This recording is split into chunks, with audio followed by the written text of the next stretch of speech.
So you're looking at homes to buy. It's exciting and maybe a little stressful. You don't want to make a mistake and end up with a home that you absolutely hate. In this video, I'm going to share with you the 5 things most buyers miss when looking at homes and how you can be sure not to fall into the same trap. Be sure to listen for the number 1 thing that all realtors actually consider, but most buyers don't. My name is Lori Engel, and I'm a top-selling realtor specializing in selling homes in Scottsdale, Arizona. Let's begin with number 5, and that's checking out the neighborhood at night. Most home viewings occur on the weekend, or at least in the light of day, which is important. But once you've settled on a home that you love and you want to make an offer on, don't neglect driving the neighborhood at different times during the day and night. A community can change drastically when everyone is home from work and school. So your only concern isn't just safety. Things to consider are barking dogs, are there parties going on at night, and maybe are there lots of for rent signs, which would indicate that there are more renters than owners in the neighborhood. Moving on to number 4, road test your commute. You never know where gridlock or other traffic problems might arise unless you road test your commute. Even if you're working from home, you should check the routes to school and shopping.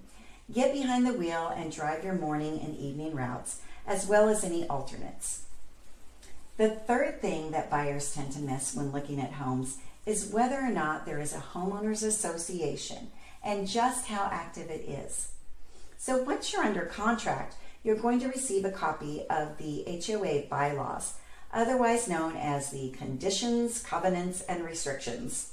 These CC and Rs regulate what homeowners can do on their property. But depending on your needs, you may want to find this out before making your offer. So there could be rules that don't allow for a motorhome or a boat on the premises, and you might be happy about that if you consider them eyesores. Or that could be your worst nightmare if you have a boat and you don't want to pay for a monthly storage fee.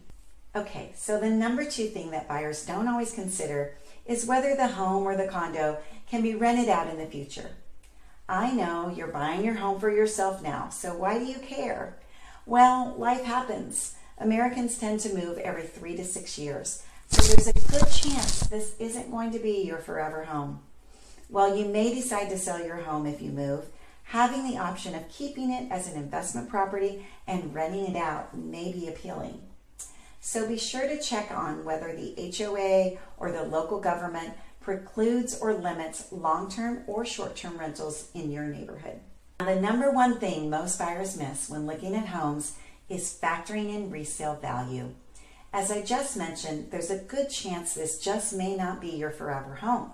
And even if it is, resale value will be important to your estate. I've seen buyers buy a home with a basic challenge like backing up to a busy street or a tiny yard with the mindset that it doesn't bother them, so it won't bother others. These types of challenges can limit your buyer pool when it comes time to sell years later.